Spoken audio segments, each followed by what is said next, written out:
Bom, fala galera, bom dia, boa tarde, boa noite, dependendo do horário que você esteja vendo esse vídeo. Hoje a gente vai falar um pouco sobre Deposteron, né, cipionato de testosterona. Lembrando que a semana passada, essas próximas semanas, a gente vai falar especificamente sobre os diferentes ésteres de testosterona. A semana passada a gente falou sobre Durateston, né? Que é um blend de ésteres de testosterona. Essa semana vamos falar sobre cipionato, certo? E próxima semana a gente vai falar sobre nantato de testosterona, beleza? Antes de começar a aula, eu queria falar que queria agradecer aí as mensagens que eu venho recebendo das pessoas, desde praticante de academia, usuário de esteroide, pessoas que não conheciam e começaram a entender um pouco que os esteroides anabolizantes é mais que nada uma classe de medicamentos, assim como existem medicamentos para hipertensão e existem suas aplicações clínicas, suas aplicações terapêuticas, assim também como existe sua aplicação para fins de melhora desde o ponto de vista estético e de performance esportiva, né? Primeiro eu queria agradecer, tenho recebido várias mensagens, tenho recebido e-mail, até de colega profissional mesmo, médico, tem me feito consultas em relação a certas patologias e se era cabível ou não o uso de certo esteroide anabolizante. Isso me deixa é, muito feliz, porque a ideia desse curso, como vocês sabem, existem vários cursos sobre terapia hormonal, existem vários cursos sobre hormônios, etc. E todos os cursos são pagos, né? E assim, como é um assunto que me interessa e é algo que ainda é um mito, né? Um tabu. Então, eu juntei esse meu amor pela docência, que eu gosto de ensinar, a algo também que eu gosto de aprender. Então, na medida que eu vou fazendo as aulas, eu também me recordo de outras coisas que eu já tinha esquecido, aprendo, reaprendo. Estou sempre adquirindo conhecimento novo, né? Juntamente com vocês. Então, eu queria agradecer, queria, queria dizer que fico muito feliz também de estar servindo de alguma forma, né? As aulas, desde e lembrando para vocês, o objetivo é que essa aula sirva desde do praticante, né, de academia, desde o usuário de esteroide anabolizante que não tem conhecimento médico até profissional, colega de medicina, que porventura talvez um curso pago talvez não se interessasse, mas viu uma janela de oportunidade, viu uma janela de oportunidade nesse com esse curso, aproveitou, viu e acabou gostando e bom, agora está aplicando para sua parte, para sua clínica, né, para o seu dia a dia logicamente com os fins terapêuticos adequados. Beleza? Bom, sem mais, não quero me estender muito em relação a isso, mas só agradecer, beleza? Bom, hoje a aula é sobre Deposteron, cipionato de testosterona. Lembrando que esse é o curso Conhecendo os Esteroides Anabolizantes e Bem-Estar. Esse curso vai ser inteiramente grátis, né, para todo o público. Esse curso é dado por mim em parceria com a Triunfo Suplementos. Bom, vamos começar. Lembrando a vocês, você já sabe que eu não tenho nenhum conflito de interesse. E para quem já está vendo as aulas, já vamos para a sexta aula, né? Para quem está vendo as aulas, sabe que aqui a gente não está fazendo nem apologia, nem demonizando, senão o que a gente está. A intenção aqui é quebrar um tabu que existe na sociedade, um tabu que existe entre nós na medicina, na área de saúde em geral, né? Então, o objetivo do curso é inteiramente educacional. É inteiramente educacional. Meu compromisso é com a educação, meu compromisso é com a medicina baseada em evidência, certo? e meu objetivo é a gente desmistificar algumas coisas que existem na sociedade em relação a esse grupo de medicamentos e na própria área de saúde entre nós colegas, né? Quem nunca, quem não conhece, né, um usuário de esteroide anabolizante que foi ao médico, seja ele qual for, seja qual for a especialidade, e esse médico, por falta de conhecimento e ou por preconceito, não quis atender esse paciente, né? Eu já me foi passado vários relatos de pessoas que passaram por essa situação, né? E a gente se coloca na posição deles e a gente pensa, bom, será que o médico não atendeu por preconceito ou por medo por não conhecer, né? Às vezes o medo por não conhecer faz com que a pessoa encaminhe a outro médico, né? A outro especialista. Então, meu objetivo é inteiramente educacional. Bom, aqui o mesmo de sempre, né? Mas eu gosto de bater nessa tecla, né? Sobre o uso de esteroides anabolizantes androgênicos, né? E sobre as prioridades, né? Eu venho recebendo muita mensagem, doutor, eu quero fazer uso de esteroides anabolizantes.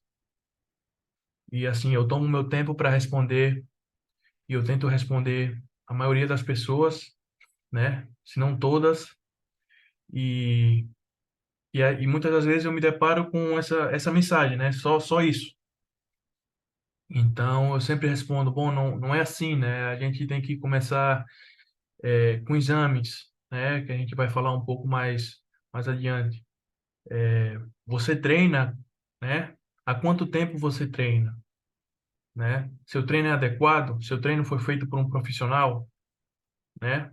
Você tem, em seu treino existe uma periodização, né? Sua alimentação está adequada? Como você come?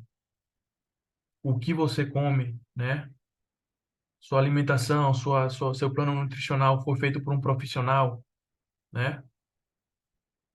O descanso, quantas horas você dorme, que horas você vai dormir, né? Você faz higiene do sono, que horas você deita. Existe uma diferença entre ir deitar e dormir. Muita gente vai deitar, né? Digamos, se arrumar para dormir, aí deita, pega o celular, fica lá se distraindo e com muita informação, né? Que a internet é um mundo de informação e a mente acaba não relaxando. Então, uma coisa é você se deitar para dormir, outra coisa é você se preparar para dormir, perfeito? Então, quantas horas você dorme, que horas você se levanta, que horas você deita, se você acorda cansado ou descansado, né? Como você se sente no outro dia? Você se sente cansado ao se acordar às 10, 11 da manhã? Como você está, né? Durante a tarde, depois do almoço, em volta das 14 horas, você volta a se sentir cansado, né? Isso são perguntas que a gente tem que fazer ao paciente e também à própria pessoa, né? Tem que se auto avaliar, né? E ver se as respostas e de acordo com isso, bom, agora a possibilidade de usar esteroide anabolizante androgênico, tudo bem, a gente pode usar agora, né? E sendo assim, a gente vai partir para os exames, né? Fazer exames pré-ciclo. Logicamente que a gente está falando do público que quer usar para fins estéticos e para melhora de performance. Aquele grupo, né, que tem uma deficiência androgênica, aí são outros 500, né? A gente faz os exames, né? São pacientes sintomáticos, são pacientes que a gente faz a reposição hormonal. Isso é outra coisa que a gente vai comentar na aula, que é essa confusão entre, principalmente com a deposterona, né? Que muitas pessoas têm usado como falam, né, no meio, uma deposteron perdão, uma Deposteron a cada 7, a cada 10 dias, como se isso fosse uma reposição hormonal, né? Mas, logicamente, que nessa situação estaria passando, né? Estaria dando picos suprafisiológicos e estaria passando do rango terapêutico que a gente pretende para quem está fazendo uma TRT. Perfeito? Bom, aqui a gente parte para os exames pré-ciclo, né? Talvez algum colega médico me pergunte, bom, mas por que existem alguns, digamos, alguns pedidos aqui que talvez não seja necessário. A gente sempre tem que ver se o paciente se o paciente tem convênio, se o paciente não tem convênio, se o paciente não tem convênio, a gente tem que enxugar o máximo possível, né? Mas o paciente com convênio, a gente tem que aproveitar uma janela de oportunidade, né? Então a gente tem que aproveitar e ver a situação hormonal e a situação metabólica completa do paciente, né?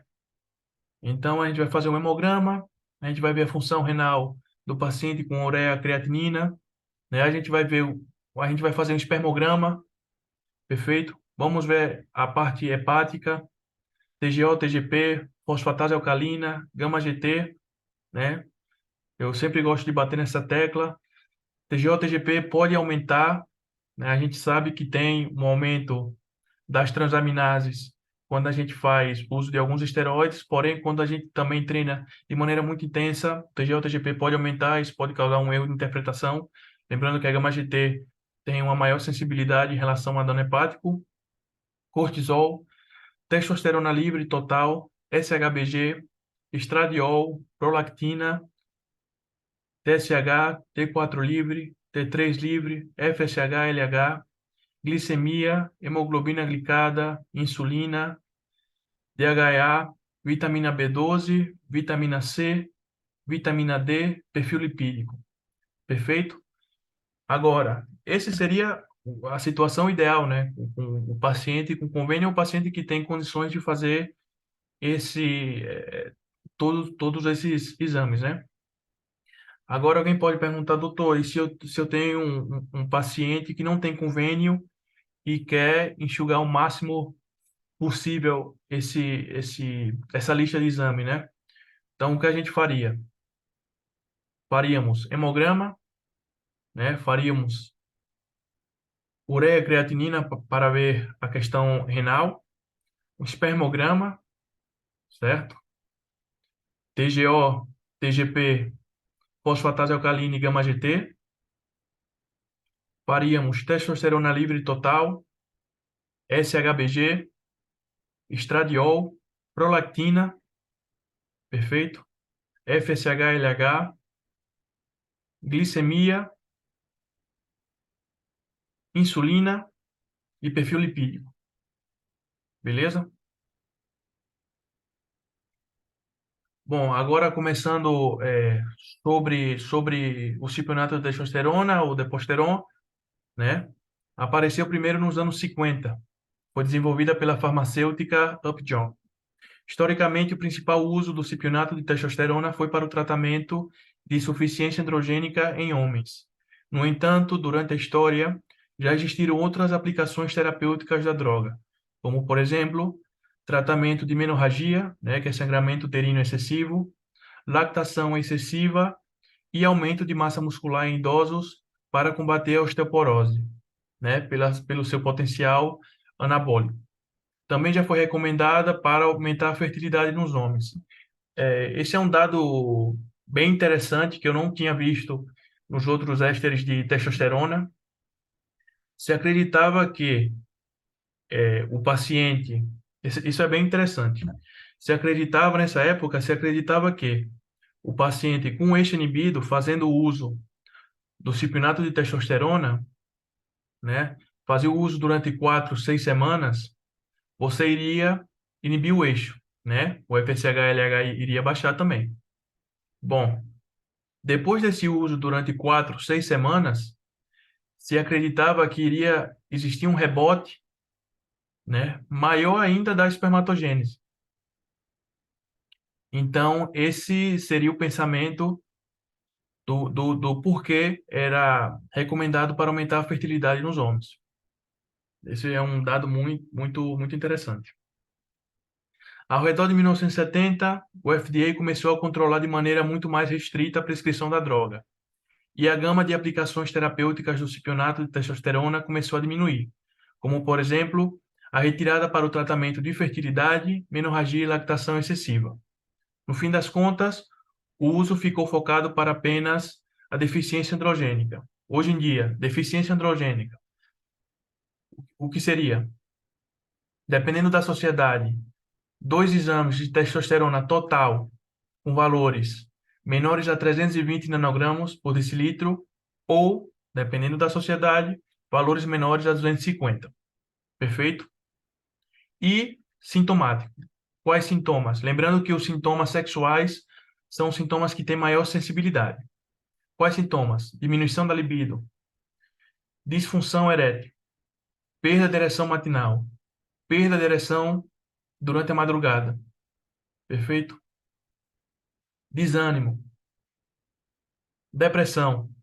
Então, alguns sintomas têm maior sensibilidade do que os outros. Atualmente é aprovado para TRT, lembrando, TRT não é o uso, não é uma deposterona a cada 10 dias. A gente vai ver que TRT é outra coisa. Em homens com deficiência endógena de testosterona e como tratamento secundário de câncer de mama metastásico que não é operável. No entanto, o uso para o câncer de mama realmente é pouco, se não, basicamente não se faz mais, né? Bom, características. Como eu já tinha falado, né? O cipionato de testosterona é um éster de ação prolongada, né? Muito parecido com o enantato, que vai ser a aula da próxima semana. Uma das principais diferenças entre o cipionato e o enantato é que o ácido cipiônico é menos irritativo, comparado ao ácido enantóico, fazendo com que a aplicação seja muito menos dolorosa que a aplicação do enantato de testosterona. Então, existe esse mito, né? Se usa muito o termo lugar virgem, né? Quando a gente faz a aplicação, é, lembrando que se pode fazer em qualquer músculo, obviamente, né? Dependendo da quantidade de ml e do local da área de aplicação, né? Mas normalmente se faz no músculo deltoide, no glúteo, né? No vasto lateral, na dorsal. Esses são os lugares mais comuns, né? E quando você faz o uso pela primeira vez em um determinado músculo, tem gente que usa muito o termo é, lugar virgem, né? E, e explica e dá a entender que essa, essa, essa dor é causada por ser um local virgem, mas não é assim, né? A gente sabe que depende do ácido, depende do éster que a gente tá, tá aplicando, né? Como todos os tipos de testosterona injetável, o cipionato é altamente usado por atletas por sua capacidade de promover uma grande melhora na massa muscular e na força. Hoje em dia, está disponível no mercado humano e veterinário. A gente sabe que é um dos poucos esteroides anabolizantes androgênicos que se pode comprar na farmácia, né? Composição e dosagem pode variar de acordo a país e fabricante. Então, a gente pode comprar na farmácia, né? Está liberado pela Anvisa, como também se pode comprar no mercado paralelo, né? Lembrando que quando eu falo sobre mercado paralelo, eu estou me referindo a farmacêuticas que são liberadas em outro país, né? Como também é, as farmácias, entre aspas, né? Feita em fundo de garagem, então que seria o underground, né? Que a pessoa faz em qualquer lugar, né? Bom, características estruturais. É uma forma modificada da testosterona, onde o éster ácido carboxílico foi ligado ao grupo 17-beta-hidroxil. Isso é importante, as formas esterificadas da testosterona são menos polares que a testosterona em si, fazendo com que sua absorção seja mais lenta, promovendo um efeito terapêutico mais prolongado, permitindo menos aplicações, né? Isso é importante porque facilita a adesão ao tratamento, né? Principalmente os pacientes que têm que fazer uma TRT. Tem muito paciente que prefere fazer uma TRT com gel transdérmico, justamente para evitar as aplicações, né? Tem muita gente que não gosta da forma injetável da testosterona. Então, se a gente conversa com o paciente e mostra que existe a possibilidade de fazer um pela forma injetável, mas com uma duração entre uma aplicação e outra, uma duração mais prolongada, talvez esse paciente aceite fazer é, com a forma injetável, né? Eu, particularmente, entre a forma injetável e a forma transdérmica, eu, particularmente, prefiro a forma injetável, né? Mas isso vai de cada profissional, logicamente. Bom, a meia-vida do cipionato de testosterona é aproximadamente 8 dias, né? Muita gente confunde o conceito de meia-vida. Pessoal, meia-vida é o tempo, certo? É o tempo que leva a que a droga, né, baixe sua concentração plasmática a 50% do que foi aplicado, beleza? Então, vamos supor que a gente aplica 250 miligramas, 250 miligramas de testosterona. Considerando que a biodisponibilidade é 100%, que não é assim, mas vamos considerar para ficar mais fácil, considerando que a biodisponibilidade é de 100%, o que é a biodisponibilidade? A biodisponibilidade é a porcentagem da droga que vai à circulação sistêmica, perfeito? Então, se eu considero 100%, eu apliquei 250 miligramas por decilitro, perfeito? Depois de 8 dias, esses 250 miligramas agora são 125, beleza? Passado 8 dias mais, o que era a redução de 50%, agora é uma redução de 75%. Você entende? Porque primeiro eu baixei 50%, que foi a metade, perfeito, de 250, que vai para 125, beleza? E agora eu baixei de 125, né, a mais ou menos 62,5. Então, eu tenho primeiro 50% e agora tenho 25%. Isso significa que eu baixei 75% da, da aplicação, beleza? Ou seja, para que eu elimine a droga por completo, desde o ponto de vista farmacológico e na farmacocinética, a gente considera que a droga, que tem que ter passado 4 meia-vidas para que a droga seja eliminada completamente do seu sistema. Se entende?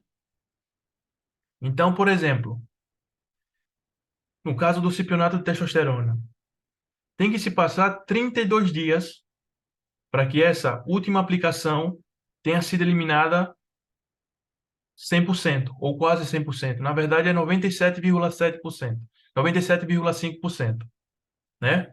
Que a gente vai 50, né? Mais 25, né? Fica 75. Depois, 12,5, a gente faz 87,5, né? E depois vai diminuindo. Perfeito? Aqui, mais ou menos, a gente pode ver a farmacocinética, lembrando que a aplicação, ela tem a testosterona, normalmente tem um pico plasmático com 48 24 horas, 24 e 48 horas, entre 24, 48 e 72, dependendo da resposta e da individualidade de cada um. Então, aqui no gráfico a gente vê dias, perfeito? E a concentração plasmática de testosterona em nanogramas por mililitro. Então, aqui a gente no dia zero, foi onde foi feita a aplicação, né? Mais ou menos com dois dias, né? Teve o pico plasmático, né? Essa concentração, logicamente, foi se metabolizando, foi diminuindo, diminuindo, diminuindo, foi sendo excretada, né? E mais ou menos no oitavo dia, mais ou menos no oitavo dia, a gente chega à metade dessa concentração, beleza? Então, mais ou menos no oitavo dia, a gente chega a, é, a metade da aplicação, perfeito? O que acontece? Se aqui no oitavo dia, ou até mesmo no décimo dia, como a gente pode ver, a concentração plasmática de testosterona está igual. O que acontece aqui? Muita gente me comenta, eu quero fazer uma TRT e eu quero fazer eu estou fazendo uma Deposteron a cada 7 dias. Bom, isso não é uma TRT, né? Primeiro que, da forma injetável, a gente vai causar picos suprafisiológicos, né? Os picos suprafisiológicos já vão inibir seu eixo, né? Segundo que, ao sétimo dia ou ao décimo dia, ainda existe droga no seu sistema. É logicamente que a gente não quer zerar, né? E tampouco a gente quer que fique em uma situação com valores infrafisiológicos, né? O paciente não começar a ter sintomas. Mas uma Deposteron a cada entre 7 e 10 dias não é uma TRT, né? Desde o ponto de vista farmacocinético, perfeito? Eu quero que isso fique claro porque muita gente tem entrado em contato comigo, né, falando sobre essa situação e falando que está fazendo TRT e está tomando uma Deposteron a cada X dias. E quando eu vou ver, eu falo, bom, isso tá tudo bem, mas isso não é uma TRT, não se engane, né? Você está fazendo picos suprafisiológicos, está passando aí dos seus 800 nanogramas, 900, e isso não é considerado TRT, né? Desde o ponto de vista farmacocinético. Depois, tirando o fato de, para que seja TRT, né, é uma terapia, o paciente tem que estar doente, né? Então, para que seja TRT, o paciente tem que ter uma deficiência androgênica, né? Então, o paciente tem que ter dois exames com a testosterona total menor a 320, ou dependendo da sociedade, menor a 250, perfeito? E o paciente tem que estar com sintomas, beleza? Bom, perfil da droga: androgênico 100, anabólico 100, certo? Atividade estrogênica moderada e atividade progestogênica baixa. Administração. Bom, aqui a gente vai, né, aquele ponto que eu estava falando sobre a TRT, perfeito? Então, para o tratamento de insuficiência androgênica, a dosagem é entre 50 e 400 miligramas a cada duas a 4 semanas. Beleza? Então, vamos supor que você compra um cipionato de testosterona, né? Vamos supor que você compra um cipionato de testosterona na farmácia. A ampola vem 250, né? Então, primeiro, se você está com a deficiência androgênica, essa deficiência está comprovada e você escolhe fazer uma TRT, né? Ou seu médico passa uma TRT, você profissional, você usuário. Se você quer fazer uma TRT, seria uma ampola, certo? A cada pelo menos 14 dias, tá bom? Eu ficaria entre 2 e 3 semanas. Por quê? 4 semanas, né? São 28 dias, iria ter uma oscilação plasmática muito grande, né? Dependendo da pessoa e da sensibilidade da pessoa, e se ela tem uma metabolização lenta, ultra rápida, etc., talvez essa pessoa já comece a sentir efeitos colaterais, né? Sintomas de deficiência androgênica. Então, você que quer usar como TRT, o ideal seria isso, perfeito? E lembrando, sempre controlando com exame, né? A gente sabe que o pico plasmático vai ser entre 24 e 72 horas. Quando a gente começar a tomar, vamos fazer outro exame ao quinto dia, para a gente entender mais ou menos como a gente está respondendo. Não vamos fazer o exame no segundo, terceiro dia, quando vai ter o pico. Lógico que vai dar alto, né? Vamos fazer o exame no quinto dia, mais ou menos. Talvez no oitavo dia, né? Então, e aí você vê a necessidade. Bom, será que eu estou fazendo uma TRT ou será que eu estou fazendo outra coisa, né? E se for outra coisa, não tem problema nenhum, né? No meu ponto de vista, né? Logicamente que, desde o ponto de vista do Conselho Federal, são outros 500 e agora não pode, né?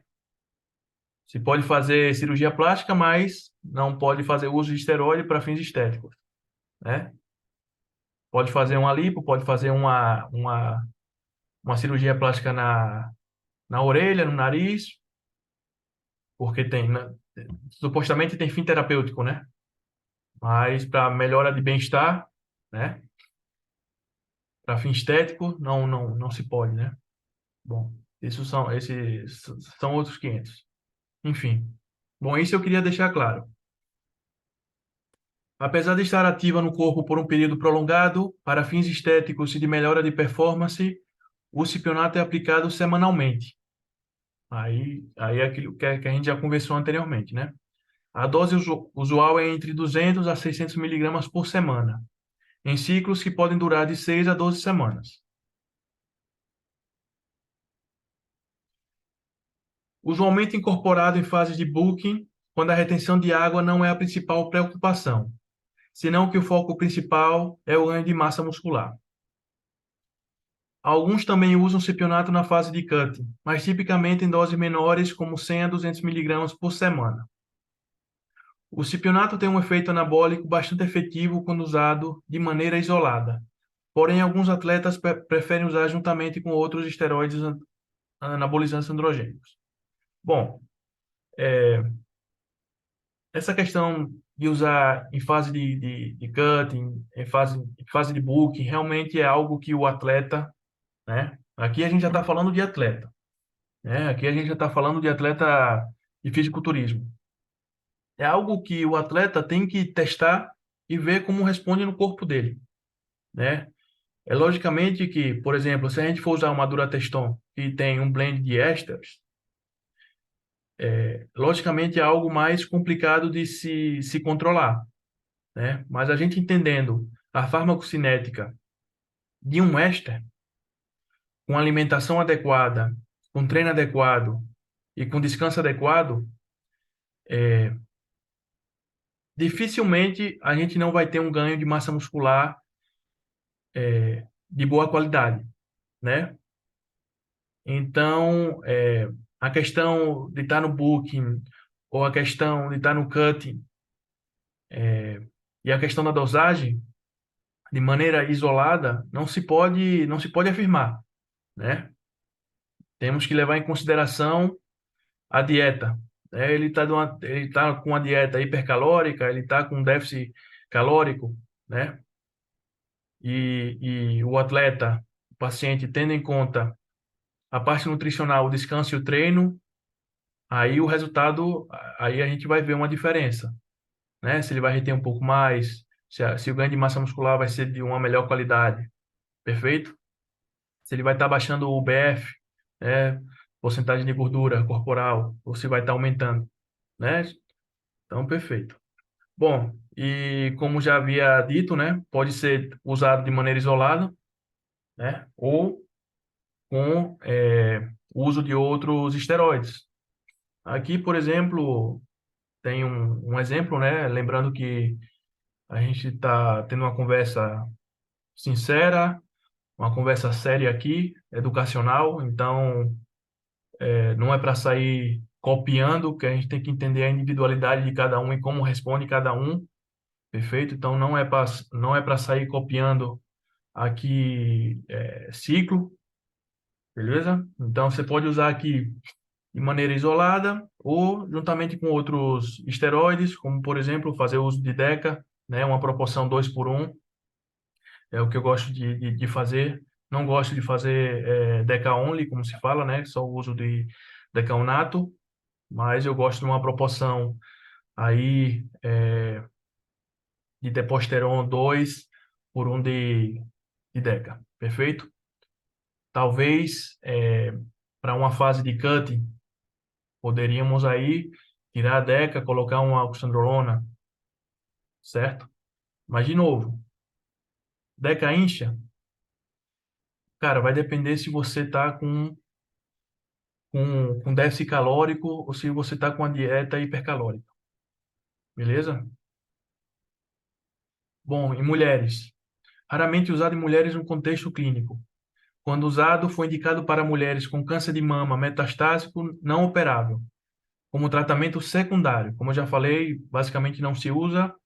E para mulheres com osteoporose. A gente vai ver, já vimos, né, na aula de oxandrolona, né, que para mulheres com osteoporose, a oxandrolona é bem interessante, né? Fiquem atentos. E a gente também vai ver com o deconato de nandrolona, que para osteoporose também é muito, muito interessante.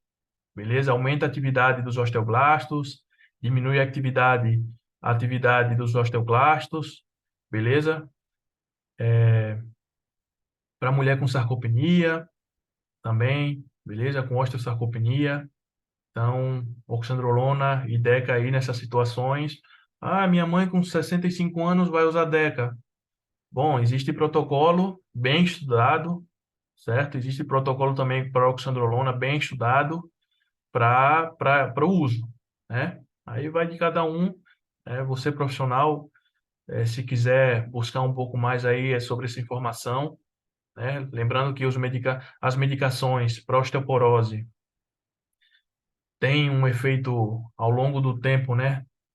Tem efeitos colaterais importantes, então talvez aí uma oxandrolona, uma DECA, onde a gente vai estar atuando na parte de massa muscular, né? Na sarcopenia, né? E também a gente vai estar atuando na osteoporose, beleza? Então talvez aí seja uma opção interessante. Para fins estéticos e melhora de performance, não é indicado pelo seu alto risco de virilização e pela sua lenta farmacocinética, já que seria mais difícil controlar seus valores plasmáticos. Mulheres aí, né? Vamos separar aí atletas, né? Tem atleta que realmente não se importa com a questão da virilização ou se importa menos que as outras, né? Bom, bota na balança benefício e os riscos e tenta, né? Outras mulheres estão mais preocupadas com a parte da virilização. Eu, particularmente, como a gente já sabe, a gente vai ver o perfil androgênico, né? É interessante aí um perfil androgênico de no máximo 50, como oxandrolona, estanozolol, e, e bom, essas drogas são interessantes que têm um perfil androgênico baixo, né? Que seria perfil androgênico baixo, né? São esses efeitos colaterais que a gente conhece, surtismo, que é aumento de pelo facial, né?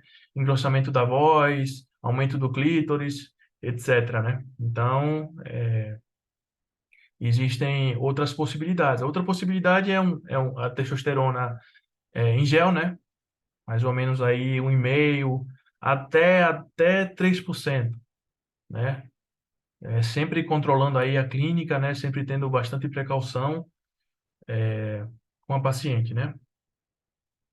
Lembrando que isso é manipulado, a gente está falando abertamente assim, logicamente que isso aqui eu estou me direcionando aos profissionais que fazem terapia hormonal.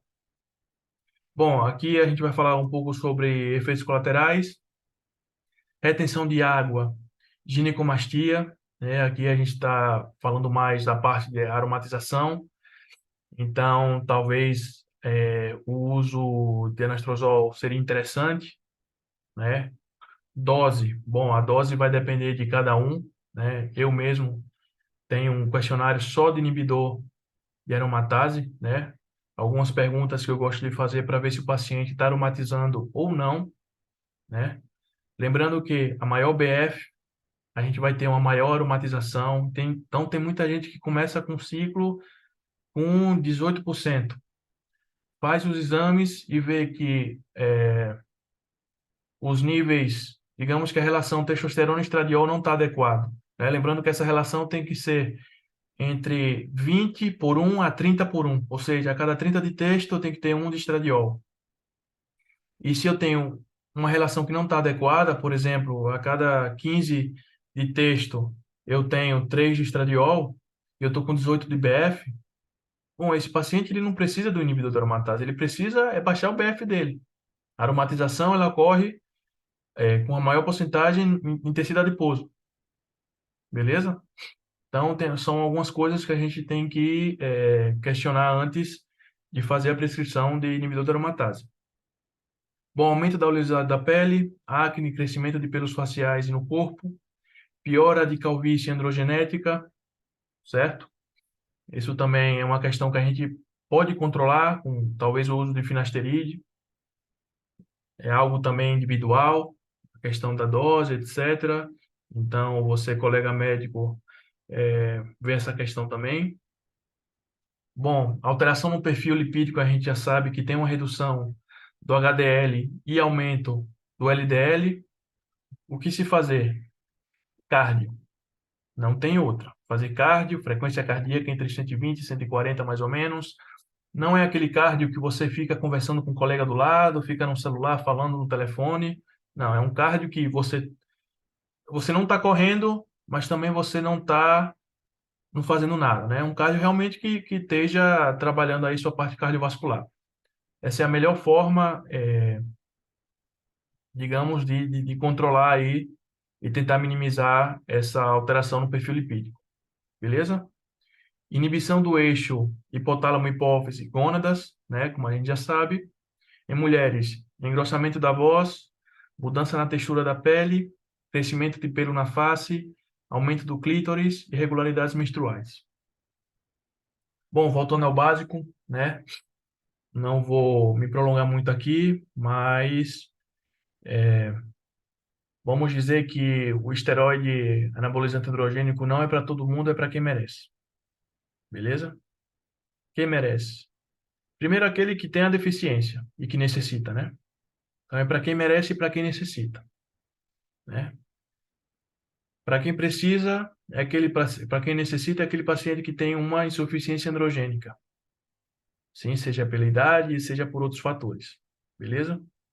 E quem merece, né? Vamos dizer que eu não sou Deus para dizer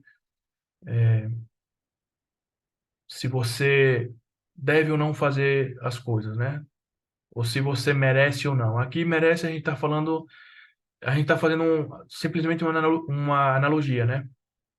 Então, no caso aqui, quem merece é aquele que está fazendo as outras coisas bem. Por que eu falo isso? Para você otimizar, né? Para você otimizar o uso dos esteroides.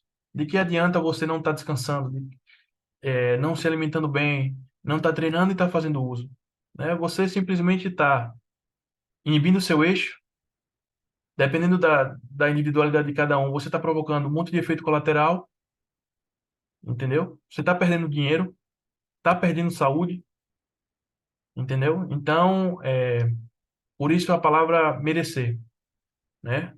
Seu corpo merece, algo melhor que isso. Se você não está fazendo essas coisas direito, então cuide do seu corpo primeiro, cuide da sua mente, beleza? Aí você parte para os esteroides. Se não, vamos manter com o básico até você se, digamos, encontrar um controle, um equilíbrio, beleza? Bom, essa classe aí juntamente, essa aula eu estou dando juntamente aí com Triunfo Suplementos. Meu contato tá aí, joãofon2912@gmail.com. Meu site agora está online, né? www.drjoaofonseca.com.br. Você pode entrar aí, vão ter dois links, né? Um no meu Instagram e o outro link da página do YouTube, né? Meu Instagram é @drjoao.fonseca, né? E do Triunfo Suplementos, triunfos.suplementos. Beleza? Se tiver alguma dúvida, qualquer que seja, eu estou disponível. Pode me mandar e-mail, pode entrar em contato comigo no Instagram. Eu tenho um prazer de responder, tenho um prazer de realmente compartilhar informação, informação adequada, informação baseada em evidência, né? E, e é isso, beleza? Bom, lembrando que a próxima aula é sobre enantato de testosterona e um abraço. E obrigado aí por todo mundo que tá apoiando.